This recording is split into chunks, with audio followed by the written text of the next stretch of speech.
नमस्कार, मैं हूं आपके साथ में श्वेता गर्ग और आप देख रहे हैं 4 टीवी न्यूज। अब वक्त हो चला है उत्तर प्रदेश की खास खबरों का। पर आइए नजर डालते हैं पहले कुछ बड़ी खबरों पर। ऑपरेशन सिंदूर से बौखलाया है पाकिस्तान, जहां पाकिस्तान के प्रधानमंत्री ने बुलाई है एक उच्च स्तरीय बैठक, जहां पाकिस्तान की प्रतिक्रिया पर बैठक की है आयोजित। दरअसल भारत के ऑपरेशन सिंदूर के तहत पाकिस्तान पर किए गए हमले के बाद पाकिस्तान बौखलाया हुआ है, जहां पाकिस्तान के प्रधानमंत्री शहबाज शरीफ ने इस हमले को लेकर एक उच्च स्तरीय बैठक बुलाई है और बैठक में पाकिस्तान के सुरक्षा मंत्री, सेना प्रमुख और अन्य वरिष्ठ अधिकारियों के शामिल होने की संभावना है। वहीं शहबाज शरीफ ने भारत के हमले को गंभीर रूप लिया है और इस पर पाकिस्तान की प्रतिक्रिया पर विचार करने के लिए बैठक आयोजित की है। इस वक्त की बड़ी खबर आपको बता दें, जहां पर भारत के ऑपरेशन सिंदूर को लेकर बौखलाया है पाकिस्तान, जिसके तहत भारत के ऑपरेशन सिंदूर के तहत पाकिस्तान पर किए गए हमले के बाद पाकिस्तान बौखलाया हुआ है, जहां पाकिस्तान के प्रधानमंत्री शहबाज शरीफ ने इस हमले को लेकर एक उच्च स्तरीय बैठक बुलाई है और इस बैठक में पाकिस्तान के सुरक्षा मंत्री, सेना प्रमुख और अन्य वरिष्ठ अधिकारियों के शामिल होने की संभावना है।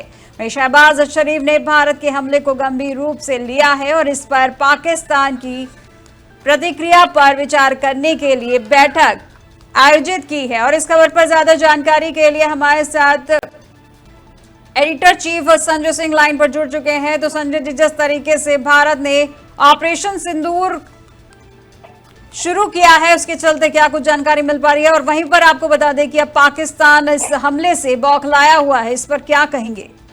देखिए, पाकिस्तान अपना रिएक्शन देगा। उस सबको पता है कि इतने बड़े हमले के बाद पाकिस्तान अपना रिएक्शन करेगा और कम से कम वहाँ की जो जनता है उसके लिए उनको बताना पड़ेगा कि ये जो हमला हुआ है उसको रोकने के लिए वहाँ की एयरफोर्स या कह सकते हैं कि वहाँ की सेना ने क्या किया।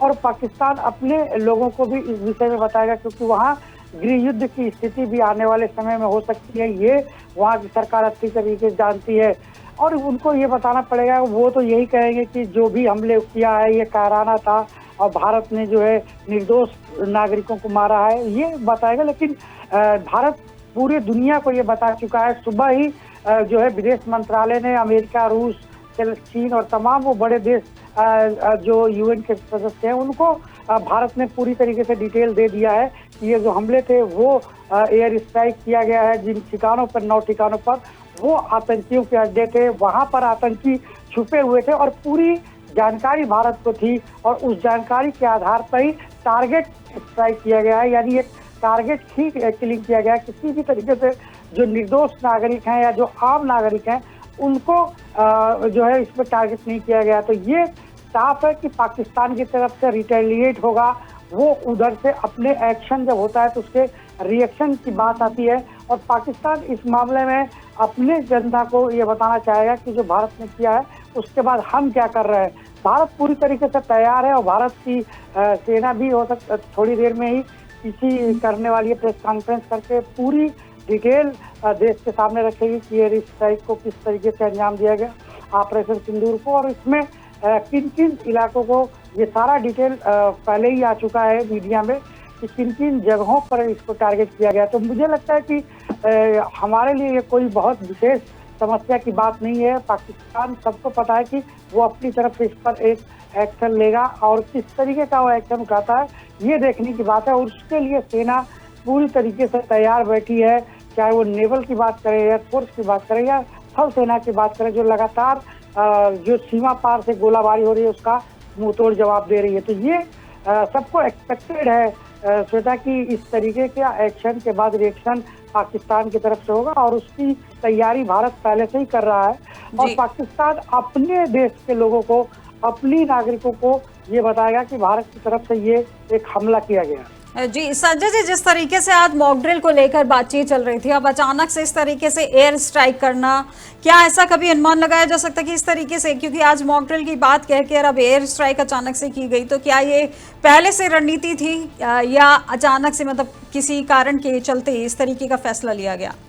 नहीं, देखिए मीडिया में जो कुछ भी चलता है वो एक्सपेक्टेड चलता है, क्योंकि मीडिया अपने अनुसार चलाती रहती है। मीडिया लगातार जो खबरें चला रहती है उसको डाइवर्ट करने के लिए भी ये मॉक ड्रिल का सहारा लिया गया ताकि लोगों को ये लगे कि आज 7 मई को भारत के तमाम 200 जिलों के अंदर मॉक ड्रिल का आयोजन किया जाएगा और सभी लोगों का जो माइंड सेटअप था वो इस तरफ था। किसी को भी ये एक्सपेक्टेड नहीं था कि अचानक से 1 बजे रात में भारतीय एयरफोर्स के विमान जाएंगे और आतंकियों के ठिकानों को नस्तानाबूद करके चले आएंगे। तो ये कह सकते हैं कि सेना क्या करेगी या किस तरीके की रणनीति सरकार बना रही है, इसकी जानकारी किसी को नहीं रहती है और न ये जानकारियां कभी लीक होती हैं। हमेशा सिर्फ अनुमान से ही मीडिया में आती है कि ये अब ऐसा होगा, अब ऐसा होगा, और उसी आधार पर खबरें चल रही थी जिसको डाइवर्ट करने के लिए मॉक ड्रिल की बात की गई थी। और मॉक ड्रिल आज आयोजित है, अब भी वो मॉक ड्रिल चलेगा ही। आज जगह जगह पर मॉक ड्रिल की जो चीजें दी गई हैं और जिन जिलों को जिम्मेदारियां दी गई हैं वहाँ पर आज मॉक ड्रिल होगी। तो ये एक तैयारी है जिसको तो भारत कर रहा है कि अगर पाकिस्तान इसके रिटेलिएट में या कह सकते हैं कि इसके अगेंस्ट कुछ एक्शन लेता है तो उस एक्शन के खिलाफ अगर ये लड़ाई लंबी चलती है तो किस तरीके से अपने आम नागरिकों को हम सुरक्षित करेंगे, कब किस तरीके से उनको कह सकते हैं कि अटैक से सुरक्षित करेंगे, ये चीजें चलती रहेंगी। तो भारत अपनी तैयारियों को लंबे समय से इसीलिए कर रहा था। देखिए 15 दिन का समय लिया है इंडिया ने ये करने के लिए, और ये काम दूसरे दिन भी कर सकता था भारत, लेकिन उसने ये नहीं किया। क्यों? क्योंकि उसको पता था कि इसके लिए पूरे समुदाय, विश्व समुदाय को अपने साथ मिलाकर और उनको बताकर ये काम करना है, ताकि कोई भी ये न कहे कि हिंदुस्तान ने कोई गलत चीज किया है। और ये बताया गया है कि देखिए यहाँ आतंकी ठिकाने थे, जो मस्जिदों में आतंकियों को छुपाया गया था और नागरिकों, जो आम नागरिकों की जगह वहां पर उनको रखा गया था। इसके कारण भारत को ये सटीक एयर स्ट्राइक करना पड़ा, जिससे कि सिर्फ वही चीजें डिस्ट्रॉय हो जहां पर वो छुपे हुए थे। तो आप देखिए कि बहुत ही चुनिंदा जगहों पर वार किया है भारतीय मिसाइलों के द्वारा, और 100 से ज्यादा आतंकी थे। खासतौर पर अजहर मसूद जैसे जो बड़े आतंकी हैं उनके ठिकानों को भारत ने ध्वस्त किया है। तो ये एक संदेश भी है कि आने वाले समय में आतंकवाद को जड़ से खत्म करने की जो बात भारत बार बार कह रहा था, उसकी तरफ ही भारत ने एक कदम बढ़ाया है। और आने वाले समय में अगर पाकिस्तान की तरफ से कुछ भी ऐसा कदम उठाया जाता है तो उसका मुंहतोड़ जवाब भारत देने के लिए तैयार है, और इसकी तैयारियां बहुत पहले से की जा रही है। जी संजय जी, जिस तरीके से आपने बताया कि आज जहां जहां पर बहुत जगहों पे मॉक ड्रिल को लेकर समय निर्धारित किए गए हैं, तो आज वहां पर मॉक ड्रिल उसी समय अनुसार किया जाएगा या उसको आगे के लिए टाला जाएगा? नहीं, देखिए जो चीजें नियत है उसको अनुसार ही किया जाएगा। मॉक ड्रिल का टाइम फिक्स कर दिया गया है और मॉक ड्रिल अपनी जगहों पे होंगे। लेकिन क्योंकि ये एयर स्ट्राइक किसी को पता नहीं था कि भारत ये सेना एयर स्ट्राइक कर रही है। अब जो कह सकते हैं कि सीमा पर हालात हैं वो अलग हो चुके हैं, वहाँ पर अब अलग तरीके से जो रिएक्शन है पाकिस्तान की तरफ से होगा। सभी को इंतजार है कि पाकिस्तान जब अपनी प्रेस कॉन्फ्रेंस करता है या बैठक करते हैं वहाँ के प्रधानमंत्री, तो उसके बाद वो किस तरीके का बयान देते हैं, क्योंकि वहाँ के सेना का एक बयान आ रहा है, वो मीडिया में चल भी रहा है, सुबह से आ रहा है कि यहाँ पर मस्जिदों को निशाना बनाया गया है, मस्जिदों को शहीद की गई है और आम नागरिक, इसमें महिलाएं और बच्चे की मौत हुई है। तो ये पाकिस्तान अपने आप को ये बताएगा कि भारत ने जो अटैक किया है वो आम नागरिकों पर किया है, वो अपने को एक तरीके से ये दिखाएगा कि हमारे ऊपर हमला हुआ। लेकिन भारत ने पूरे पुख्ते सबूत के साथ, इस बार तो कोई सबूत मांगने की भी जरूरत नहीं है, तमाम वीडियो पहले से ही मौजूद हैं जिसपे आप देख रहे हैं कि एयर स्ट्राइक किस तरीके से हो रहा है। तो मुझे लगता है कि ये एक तरीके से साफ संदेश है पाकिस्तान को भी, आतंकियों को भी, कि अगर आपने हमारे सीमा के अंदर आके निर्दोष नागरिकों को मारा तो फिर आपको किसी भी कीमत पे छोड़ा नहीं जाएगा, चाहे आप कहीं भी जहन्नुम में भी रहेंगे तो आपको ढूंढ के मारा जाएगा। तो ये संदेश देने का प्रयास भारत ने किया है और इससे पहले भी किया है, लेकिन पाकिस्तान अपनी हरकतों से कभी बाज नहीं आता है और न वो इतनी जल्दी बाज आने वाला है। मुझे लगता है कि ये बहुत ही महत्वपूर्ण कदम भारत की तरफ उठाए गए हैं और आगे के हालातों पर चर्चा के लिए सेना यहाँ भी अपनी तरफ से एक पीसी करेगी और पाकिस्तान के हालातों पर भी निगाह सबकी रहेगी कि वहाँ पर जो बैठक हो रही है उसके बाद वहाँ पर क्या किस तरीके के बयान आते हैं, क्या पाकिस्तान इसको लेकर अपनी तरफ से कोई रिएक्शन देता है या फिर वो ये मान लेगा कि ये जो हमले थे वो आतंकियों के ठिकाने पर थे और उसके जो देश हैं खासतौर पर चाइना और अमेरिका, वो उसको समझा रहे हैं कि ये जो हुआ है इसके आप रिएक्शन में कुछ मत करिएगा, क्योंकि अगर आपने इसके रिएक्शन में कुछ किया तो उसका परिणाम बहुत भयानक होगा। तो पाकिस्तान इस बात को अच्छी तरीके से जानता है कि वो इस हालात में नहीं है कि वो इसका जवाब दे पाए, लेकिन अगर वो जवाब देने का प्रयास करेगा तो उसके लिए भी पहले से हिंदुस्तान तैयार है। जी, बहुत बहुत शुक्रिया संजय जी हमारे साथ इस खबर पर जुड़ने के लिए।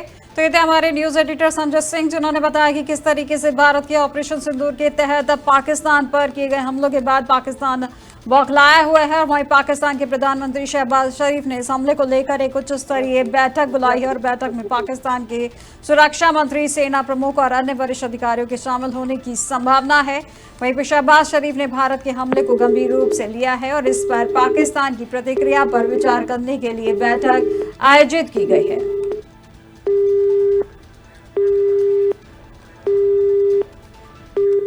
अब अगली बड़ी खबर आपको बता दें, जब भारत के विदेश मंत्री एस जयशंकर का पोस्ट आया है सामने, जहां आतंकवाद के खिलाफ की है उन्होंने वैश्विक एकजुटता की अपील। वहीं विश्व को आतंकवाद के प्रति शून्य सहिष्णुता दिखानी चाहिए। दरअसल भारत के विदेश मंत्री एस जयशंकर ने एक्स यानी पूर्व ट्विटर पर एक पोस्ट के माध्यम से आतंकवाद के खिलाफ वैश्विक एकजुटता की अपील की है। उन्होंने लिखा है कि विश्व को आतंकवाद के प्रति शून्य सहिष्णुता दिखानी चाहिए और उनका यह बयान पाकिस्तान में भारतीय वायुसेना द्वारा किए गए एयर स्ट्राइक और ऑपरेशन सिंदूर के संदर्भ में आया है। जयशंकर ने आतंकवाद के खिलाफ मजबूत कार्रवाई की है और आवश्यकता पर जोर देते हुए वैश्विक समुदाय से आतंकवाद के खिलाफ एकजुट होकर खड़ा होने की अपील की है।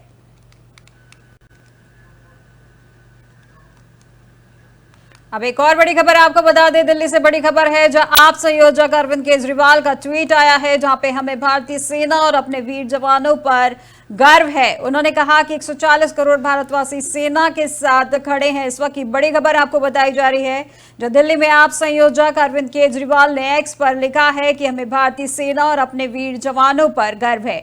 उन्होंने यह भी कहा कि 140 करोड़ भारतवासी सेना के साथ खड़े हैं। भारतीय सेना का साहस हर देशवासी का विश्वास है और हम सब आतंकवाद के खिलाफ एकजुट हैं।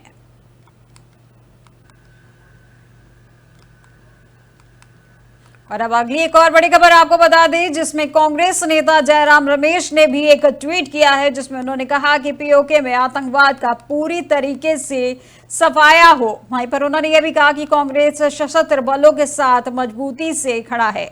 दरअसल दिल्ली में कांग्रेस नेता जयराम रमेश ने करते हुए कहा कि भारत की अडिग नीति होनी चाहिए कि पीओके में आतंकवाद का पूरी तरीके से सफाया हो। उन्होंने सरकार की कार्रवाई को पूर्ण समर्थन देते हुए कहा है कि कांग्रेस सशस्त्र बलों के साथ मजबूती से खड़ी हुई है। और अब आइए नजर डालते हैं उत्तर प्रदेश की कुछ खास खबरों में, जहां पर पहली खबर लखनऊ से है, जहां मुख्यमंत्री योगी आदित्यनाथ ने सोशल मीडिया पर पोस्ट किया है, जिसमें उन्होंने कहा कि ऑपरेशन सिंदूर की तस्वीर उन्होंने साझा करते हुए सीएम योगी ने भारतीय सेना की सराहना की है। वहीं सेना की कार्रवाई को उन्होंने महत्वपूर्ण बताया है। दरअसल उत्तर प्रदेश के मुख्यमंत्री योगी आदित्यनाथ ने सोशल मीडिया पर ऑपरेशन सिंदूर की तस्वीर साझा करते हुए भारतीय सेना की सराहना की है। उन्होंने लिखा कि जय हिंद की सेना। वहीं मुख्यमंत्री ने भारतीय वायुसेना द्वारा पाकिस्तान और पाकिस्तान अधिकृत कश्मीर यानी पीओके में किए गए एयर स्ट्राइक को लेकर गर्व व्यक्त किया है। उन्होंने इस पोस्ट से भारतीय सेना के साहस और वीरता के प्रति समर्थन जाहिर होता है। योगी आदित्यनाथ ने सेना की कार्रवाई को देश की सुरक्षा के लिए महत्वपूर्ण बताया है। अब लखनऊ से एक और खबर आपको बता दें, जब मुख्यमंत्री योगी आदित्यनाथ का आज के कार्यक्रम को लेकर बड़ी खबर है, जब 5KD सीएम आवास पर होगी सूचना विभाग की बैठक। वर्ल्ड बैंक की परियोजनाओं के संबंध में होगा प्रेजेंटेशन, जब महत्वाकांक्षी जिलों ब्लॉकों की होगी समीक्षा बैठक, जब नीति आयोग की बैठक के संबंध में होगा प्रेजेंटेशन। इस वक्त की बड़ी खबर आपको राजधानी लखनऊ से बताई जा रही है, जब मुख्यमंत्री योगी आदित्यनाथ के आज के कार्यक्रम को लेकर ये बड़ी खबर आपको बता रहे हैं, जब 5KD सीएम आवास पर होगी सूचना विभाग की बैठक, जब वर्ल्ड बैंक के परियोजना के संबंध में प्रेजेंटेशन किया जाएगा। महत्वाकांक्षी जिलों ब्लॉकों की होगी ये समीक्षा बैठक, जिसमें नीति आयोग की बैठक के संबंध में प्रेजेंटेशन होगा।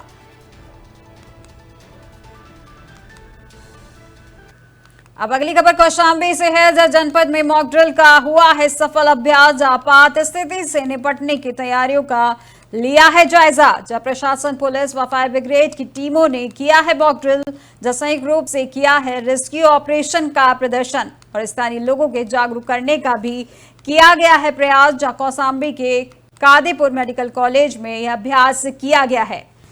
इस वक्त की खबर कौशाम्बी से आपको बताई जा रही है, जहां आपको बता दें कि जनपद में मॉक ड्रिल का सफल अभ्यास किया गया है, जहां आपात स्थिति से निपटने की तैयारियों का जायजा लिया गया। जब प्रशासन, पुलिस व फायर ब्रिगेड की टीमों ने मॉक ड्रिल किया है, जब संयुक्त रूप से किया गया रेस्क्यू ऑपरेशन का प्रदर्शन, जिसमें स्थानीय लोगों को जागरूक करने का भी प्रयास किया गया। उसी के साथ कौशाम्बी के कादीपुर मेडिकल कॉलेज में अभ्यास किया गया है।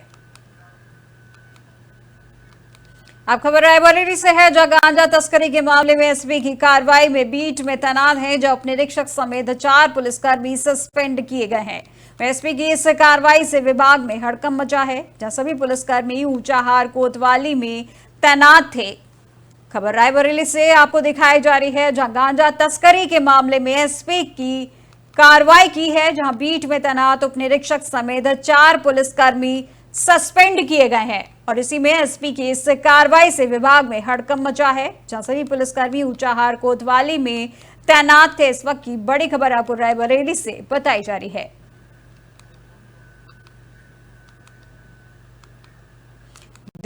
आपदा प्रबंधन को लेकर केंद्र सरकार सतर्क और सजग है और इसी दिशा में गृह मंत्रालय ने राज्यों और केंद्र शासित प्रदेशों को मॉक ड्रिल आयोजित करने के निर्देश दिए हैं, ताकि किसी भी आपदा के दौरान त्वरित और प्रभावी प्रतिक्रिया दी जा सके।